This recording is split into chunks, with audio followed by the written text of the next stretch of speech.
Hello दोस्तों। आज हम देखेंगे new NCERT class 6 social science का चैप्टर 9 जिसका शीर्षक है परिवार और समुदाय। सबसे पहले हम समझेंगे इस पूरे चैप्टर में कि परिवार क्या है, परिवार की उपयोगिता क्या है, परिवार कैसी इकाई है और फिर समुदाय क्या है, समुदाय में कितने प्रकार हो सकते हैं, समुदाय का अर्थ क्या है।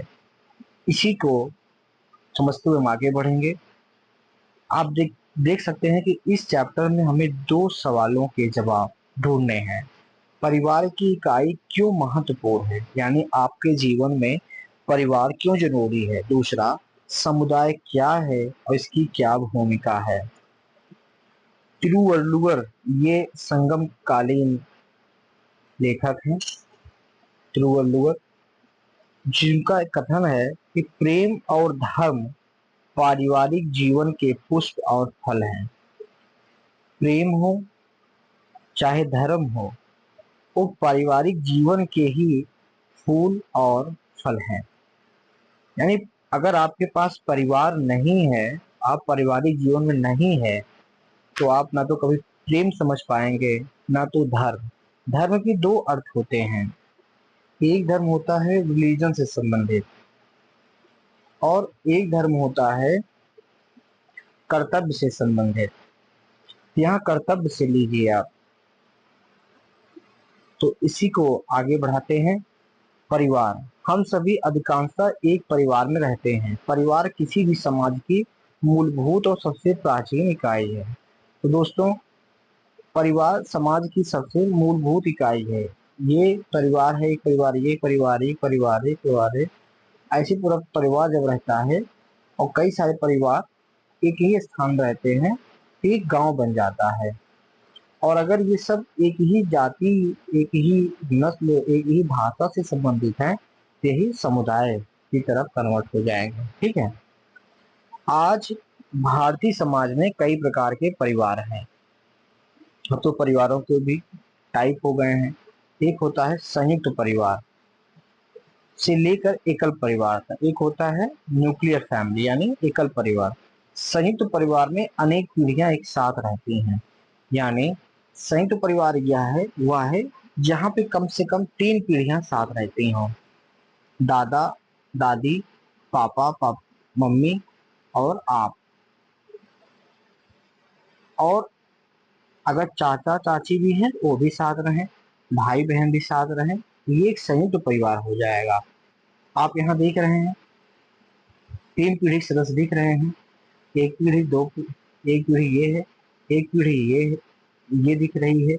और इधर आप देखिए, यहाँ आप देखिए, संयुक्त परिवार के उदाहरण हैं। भाई बहन रहते हों। दूसरी तरफ अब हम दिखाएंगे एकल परिवार क्या है।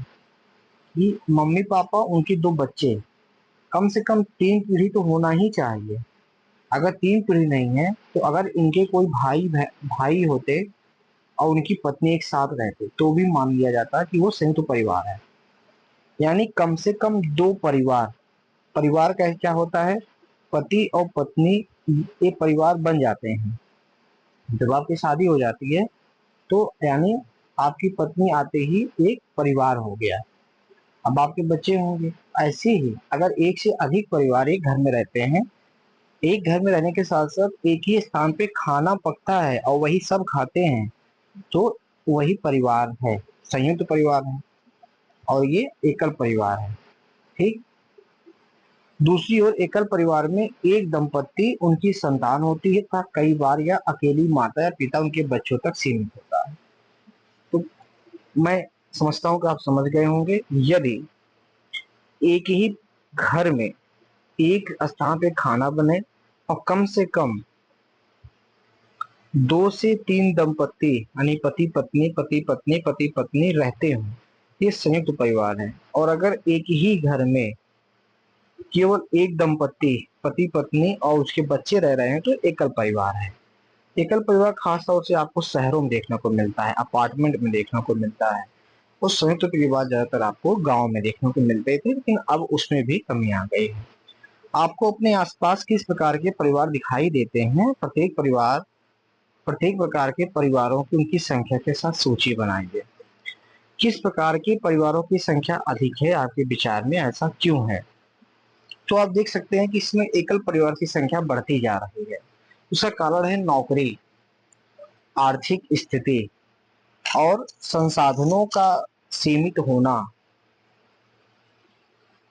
कक्षा की गतिविधि के रूप में आपको प्राप्त हुई जानकारी सहपाठियों की जानकारी से तुलना कीजिए। अंग्रेजी भाषा में पारिवारिक संबंधों का वर्णन करने के लिए बहुत अधिक शब्द नहीं है। इनमें से कुछ शब्द हमने प्रथम अनुच्छेद में देखे। भारतीय भाषाओं में अनेक नाम हैं। उदाहरण के लिए हिंदी में बुआ, ताऊ, ताई, चाचा, मौसी, नाना ये सभी शब्द हैं। कुछ भाषाओं में तमिल में बड़े भाई बहन, छोटे भाई बहन के लिए अलग अलग शब्द हैं। क्या आप बता सकते हैं कि भारतीय भाषा में कजिन के लिए कौन सा शब्द है? अधिकांश भारतीय भाषाओं में आपको ऐसा कोई एक शब्द नहीं मिलेगा। ऐसा इसलिए क्योंकि कजिन का अर्थ केवल भाई बहन होता है। इससे परिवार में सभी बच्चों के बीच गहरे संबंध का पता चलता है। आइए पता लगाएं। भूमिका एवं दायित्व। परिवार के सदस्यों के बीच संबंध आपसी प्रेम, देखभाल, सहयोग, आत्मनिर्भरता पर आधारित होता है। दोस्तों, परिवार का महत्व आप यहीं से समझ सकते हैं कि आपसी प्रेम होता है, एक दूसरे की देखभाल करते हैं और जब विषम परिस्थिति होती है, आपको जरूरत होती है तो सहयोग भी करते हैं और आत्मनिर्भरता पर भी आधारित होते हैं। सहयोग का अर्थ है एक साथ काम करना। परिवार के प्रत्येक सदस्य अन्य सदस्यों के प्रति एक भूमिका और दायित्व होता है। उदाहरण के लिए माता पिता अपने बच्चों को खुशहाल व्यक्ति और समाज के लिए जिम्मेदार सदस्य बनाने के लिए उत्तरदायी होते हैं।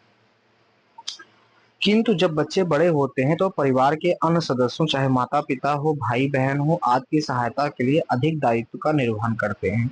दैनिक भाषा से अभ्यास से बच्चे पारिवारिक जीवन में भागीदारी करना सीखते हैं।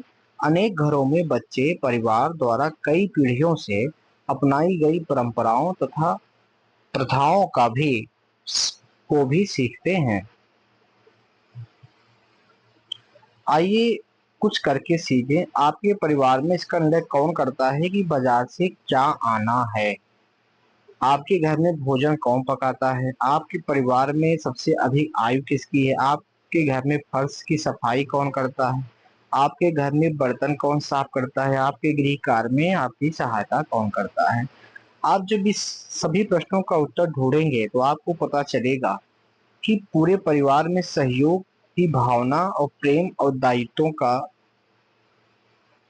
कैसे समग्र समुच्चय बना हुआ है, तभी पूरा परिवार चल रहा है। अपने धर्म या कर्तव्यों का पालन करना भारतीय संस्कृति का एक महत्वपूर्ण सिद्धांत रहा है। परिवार एक विद्यालय भी है। दोस्तों, ये बहुत ही बेहतरीन लाइन है। जब आप एथिक्स पढ़ेंगे, पेपर 4 जीएस नीति शास्त्र, उसमें परिवार की भूमिका नैतिक नियमों नैतिक बनने में कैसे सहायता करती है, इसके बारे में विस्तृत चर्चा की जाती है। तो इसकी शुरुआत यहाँ से होती है कि परिवार एक विद्यालय भी है जहाँ बच्चे अहिंसा, दान, सेवा, त्याग जैसे महत्वपूर्ण मूल्य सीखते हैं। देखिए, मूल्य आ गया। यही तो हम नैतिक नियमों या फिर नीति शास्त्र एथिक्स के पेपर में सीखते हैं। अहिंसा, दान, सेवा, त्याग जैसे नैतिक मूल्य। परिवार की आवश्यकताओं को पूरा करने के लिए इसके सदस्य प्रायः अपनी जरूरतों को त्याग देते हैं। आइए ऐसी एक कहानी पढ़ें। शालिनी केरल के एक नगर में अपने परिवार के साथ रहती है। उसके पिता एक छोटा सा व्यापार करते हैं। उसकी माँ पास में स्थित एक विद्यालय में अध्यापिका है। शालिनी एक छोटा भाई है। उसकी दादी अचम्मा, चित्तप्पा और चित्ती साथ में रहते हैं। चिन्नी उसकी एक बेटी है जो शालिनी की चचेरी बहन है। शालिनी के चाचा नौकरी का कुछ दिन पहले छूट गई। दोस्तों, इस पूरी कहानी को आप पढ़ेंगे तो आपको समझ में आएगा कि ये परिवार सहयोग से चल रहा है।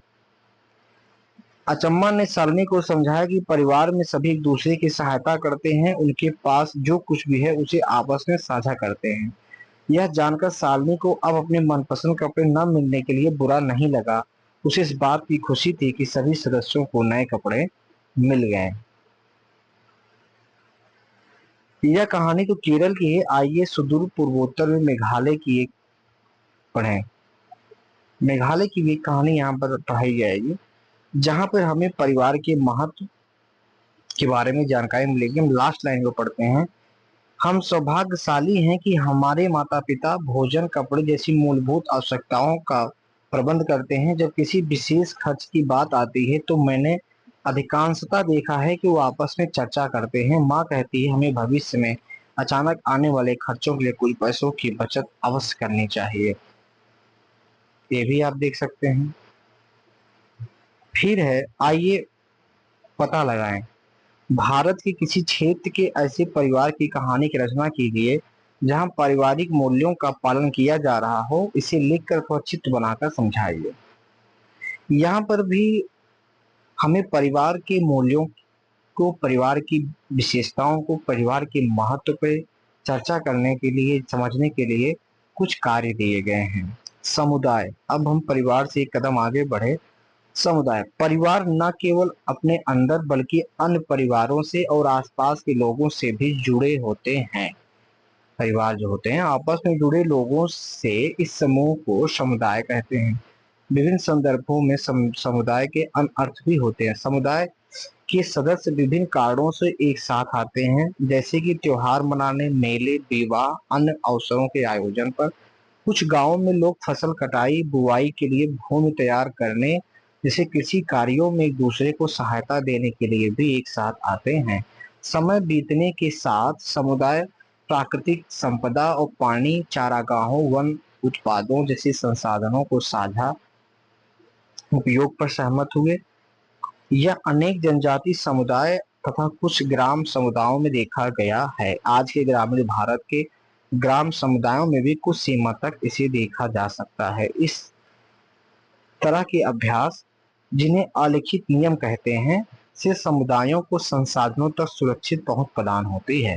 परंतु इसका यह अर्थ भी है कि समुदाय के अंदर सभी परिवारों तथा व्यक्तियों के विशिष्ट कर्तव्य हैं, अन्यथा समुदाय सुचारू रूप से कार्य नहीं कर पाएंगे। दोस्तों, अलिखित लिखा नहीं गया है, फिर भी समुदायों में अपना एक नियम चलता है जिससे वो निरंतर आगे बढ़ते रहते हैं। अगर ये नियम न चले तो सुचारू रूप से कार्य नहीं कर पाएगा। यहाँ पर एक ध्यान देने योग्य बात लिखी गई है, आइए देखें क्या है। विगत वर्षों के दौरान मध्य प्रदेश के झाबुआ कस्बे के आसपास क्षेत्र निकट के विकट जल संकट का सामना कर रहे हैं।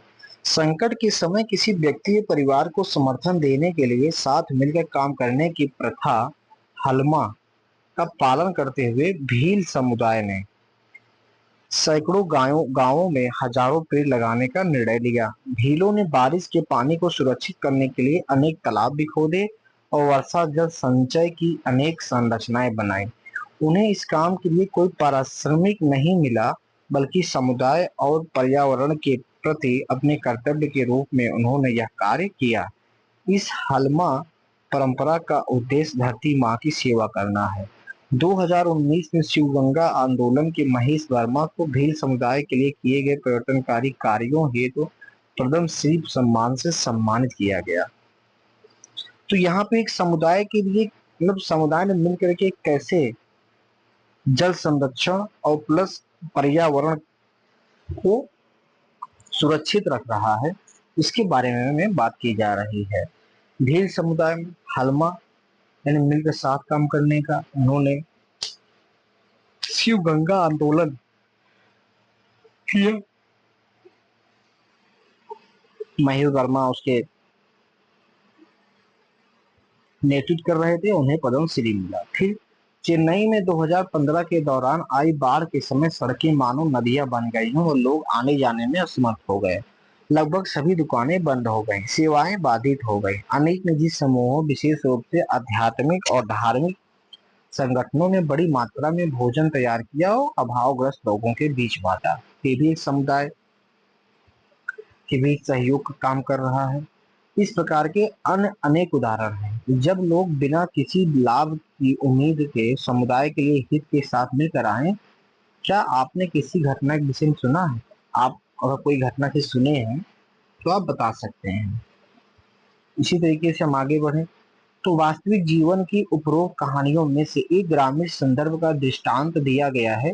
शहरी क्षेत्रों में भी समुदाय होते हैं, यद्यपि यह कुछ अलग तरीके से कार्य करते हैं। आइए वास्तविक जीवन की एक और कहानी का उदाहरण देखें। 20 साल से अधिक समय पहले अहमदाबाद के क्षेत्र में एक छोटी सी ऑटो फैब्रिकेशन वर्कशॉप के मालिक कमल परमार ने देखा कि सड़क पर वंचित बच्चों का एक समूह है। इनमें से कुछ बच्चों ने पढ़ाई छोड़ दी थी, जबकि अन्य अन्य तो कभी विद्यालय गए ही नहीं थे। कमल ने अपने नियमित काम के बाद उन्हें हर दिन शाम 5:30 बजे रात से 9:30 बजे तक पढ़ाना शुरू किया। उन्होंने बच्चों को रात में मुफ्त भोजन भी कराया। जल्दी ही उनकी कक्षा में 150 बच्चे नियमित रूप से आने लगे और पढ़ाई में उनकी बहुत रुचि भी थी। एक स्थानीय स्कूल के कुछ अध्यापकों ने इन कक्षाओं के बारे में सुना और उन्होंने भी वहां पढ़ाना शुरू किया। उनमें से एक ने बताया, इन बच्चों के पास बैठने के लिए समुचित बेंच नहीं है, कक्षाओं में पूरी तरह शांति नहीं है, गुजरते हुए वाहन काफी शोर करते हैं, फिर भी वे अध्यापकों की बातों पर अपना पूरा ध्यान लगाते हैं। इसने मेरा मन छू लिया। मुझे उनसे जो स्नेह और लगाव मिला वह अविश्वसनीय है। नियमित रूप से विद्यालय जाने वाले कुछ बड़े बच्चों ने भी कमल की कक्षाओं में स्वेच्छा से पढ़ना शुरू कर दिया। इनमें से एक ने बताया, वहाँ हम वहाँ पढ़ाने गए थे क्योंकि हमने उनसे बहुत कुछ सीखा। अपनी कक्षा में इस कहानी पर चर्चा कीजिए। यह कहानी समुदाय के प्रति किस तरह की मनोवृत्ति को दर्शाती है? किस प्रकार की मनोवृत्ति दर्शाती है? सहयोग की मनोवृत्ति है और करुणा की मनोवृत्ति है। बच्चों के भविष्य को लेकर के चिंता का एक मनोवृत्ति भी दिखाई देती है। कमल परमार के प्रयास में कौन कौन से मूल निर्देशित होते हैं? तो कमल एक करुणामयी व्यक्ति है। उनके अंदर दूसरों के प्रति सहानुभूति और समानुभूति दोनों दिखाई पड़ती है। इसी के साथ वो किसी कार्य को शुरू करने के निडर व्यक्ति हैं। उन वंचित बच्चों के बारे में सोचिए, क्या आप ऐसा मानते हैं समाज ने उनके प्रति अन्यायपूर्ण व्यवहार किया? अब वो वंचित बच्चे हैं, समाज ने अन्यायपूर्ण व्यवहार किया कि नहीं किया ये तो कहना मुश्किल है, लेकिन इतना जरूर है कि सरकार जो लोक कल्याणी कार्य करती है, वंचित बच्चों के लिए स्पेशल रेसिडेंशियल स्कूल बना सकती है ताकि ऐसे बच्चों को स्कूल से वंचित ना होना पड़े। जबकि सभी के लिए शिक्षा एक फंडामेंटल राइट है। समाज को सभी बच्चों की शिक्षा तक पहुंच सुनिश्चित करने के लिए क्या करना चाहिए? फ्री एजुकेशन के साथ साथ रेसिडेंशियल स्कूल की भी और उनके सुरक्षा से संबंधित योजनाओं पर कार्य करना चाहिए और योजनाओं के क्रियान्वयन पर विशेष ध्यान देना चाहिए। पिछले 30 से 40 वर्षों में नए प्रकार के समुदाय उभरे हैं। अनेक नगरीय क्षेत्रों में आवासीय कल्याण समितियां ऐसे समुदाय के उदाहरण हैं जो अपने नियम और व्यवस्था बनाते हैं। यह नियम अपशिष्ट प्रबंधन, सामान्य क्षेत्रों की सफाई, पालतू पशुओं की देखभाल, अन्य चीजों को लेकर हो सकते हैं। इन समुदायों में रहने वाले लोग इन नियमों कानूनों के निर्माण में भागीदार होते हैं। यानी अभी कुछ क्षेत्रों में देखा गया कि कुछ नए समुदाय आए हैं जो साफ सफाई पर ध्यान देते हैं, पालतू जानवरों की देखभाल करते हैं, जैसे गायों का, कुत्तों का, डॉग लवर जिसको बोलते हैं। अंततः समुदाय आपस में एक दूसरे पर निर्भर होते हैं। उदाहरण के लिए आवासीय कल्याण समितियां किराने की आपूर्ति के लिए व्यापारी समुदाय, कूड़े के निपटान के लिए नगर निगम कामगारों पर निर्भर होते हैं। हमारे जटिल समाजों में प्रत्येक व्यक्ति एक कई अन्य व्यक्तियों समुदायों पर निर्भर होता है। यानी समुदाय एक दूसरे पर निर्भर होते हैं। व्यक्ति कोई है तो वो समुदाय पर निर्भर है और समुदाय व्यक्ति पर निर्भर है। कोई निर्भरता एक दूसरे पर होती है, आत्मनिर्भर होना कठिन है। कि कोई समुदाय अपने में आत्मनिर्भर हो जाए। अब हम समझ सकते हैं कि समुदाय एक लचीली संकल्पना है। इसके कुछ अन्य उदाहरण हैं। एक जाति या इसके उपविभाजन को भी बहुधा एक समुदाय कहा जाता है। एक विशेष धर्म, क्षेत्र, सामान्य रुचि के लोगों का समूह, विशेष रूप से एक छोटा समूह भी समुदाय कहलाता है। मुंबई का पारसी समुदाय, चेन्नई का सिख समुदाय, अमेरिका का भारतीय समुदाय, केरल का वैज्ञानिक समुदाय, गांव का किसान समुदाय अंतहीन सूची है। अपने विद्यालय में आप विभिन्न समुदायों का हिस्सा हो सकते हैं। निस्संदेह आप कक्षा के साथ साथ खेल समुदाय, राष्ट्रीय सेवा योजना, राष्ट्रीय कैडेट कोर, विज्ञान, नाट के हिस्सा हो सकते हैं। दोस्तों, समुदाय का कोई एक परिभाषा नहीं है। समुदाय किसी भी तरीके से जुड़ना। आप क्रिकेट खेलते हैं तो क्रिकेट खेलने वालों का समुदाय, आप फुटबॉल खेलते हैं फुटबॉल खेलने वालों का समुदाय, आप खेतों में काम करते हैं तो किसानों का समुदाय। ऐसे आप यूपी के रहने वाले हैं और आप इस समय केरला में रहते हैं, एक ही स्थान पर रहते हैं कई लोग, तो आप कहेंगे यूपी के समुदाय, जो यूपी वाले लोग रहते हैं, हिंदी भाषी के समुदाय। आप इन समुदाय आप किन प्रकार के समुदायों का हिस्सा हैं, आप बताइएगा। आपके विद्यालय में कोई क्लब है जिसके आप सम्मिलित हैं, या कैसे काम करता है? आइए आगे बढ़ने से पहले ये सारांश है।